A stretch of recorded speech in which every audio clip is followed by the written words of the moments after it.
தேவனுடைய பிள்ளைகளை ஆண்டவருடைய நாமத்தினாலே இருதயத்தின் ஆழத்திலிருந்து இந்த கால வேளையில் உங்களுக்கு வாழ்த்துக்கள். சங்கீதங்களின் புஸ்தகம் 16:8 வசனத்தை வாசித்து இந்த நாளுக்காக நாம் செபிப்போம். கர்த்தரை எப்பொழுதும் எனக்கு முன்பாக வைத்திருக்கிறேன், அவர் என் வலது பரிசத்தில் இருக்கிறபடியால் நான் அசைக்கப்படுவதில்லை. என் அன்பு தேவனுடைய பிள்ளைகளை, சங்கீதக்காரனாகிய தாவீது தன்னுடைய எதிர்காலத்தை குறித்தும் மீட்பை குறித்தும் இந்த இடத்துல ஒரு பெரிய நம்பிக்கையோடு, திடனோடு, விசுவாசத்தோடு பாடுகிறார். பாருங்க, கர்த்தரை எப்பொழுதும் எனக்கு முன்பாக வைத்திருக்கிறேன், அவர் என் வலது பரிசத்தில் இருக்கிறபடியால் நான் அசைக்கப்படுவதில்லை என்று.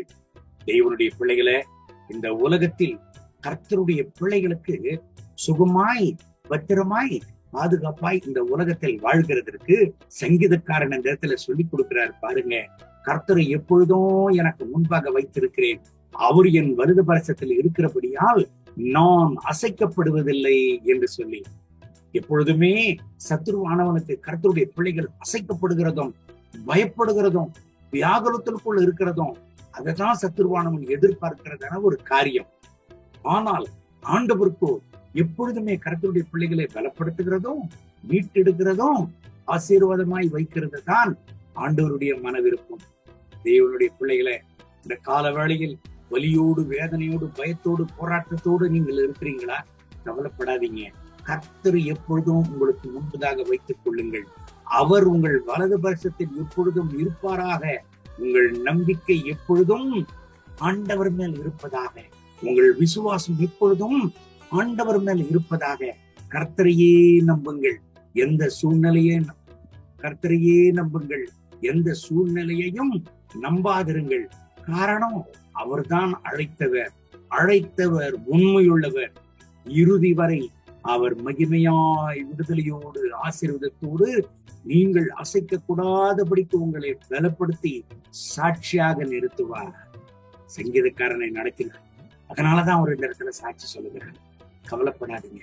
இந்த கர்த்தருடைய வார்த்தையின்படி கர்த்தர் உங்களை பலப்படுத்தி, உறுதிப்படுத்தி, விடுதலையாக்கி, உங்களை மீட்டெடுத்து எல்லா ஜனங்களுக்கு முன்பதாக நீங்கள் அசைக்க கூடாதபடிக்கு மென்மேலும் சாட்சியாக உங்களை நிறுத்துவராக. கண்களை மூடி ஜெபிப்போமா? அன்பின் ஆண்டவரே, இந்த காலவேளையில் இந்த சங்கீதம் 16:8 இந்த கர்த்தருடைய பிள்ளைகளுக்காக ஜெபிக்கிறேன். இவர்களை ஆசீர்வதியும்.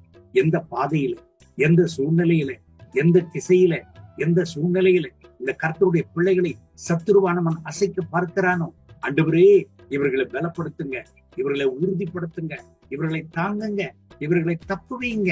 இவர்களுக்கு ஆசீர்வாதமான வாசல்கள் திறக்கப்படுவதாக. ஆசீர்வாதமான எதிர்காலங்கள் இவர்களுக்கு திறக்கப்படுவதாக.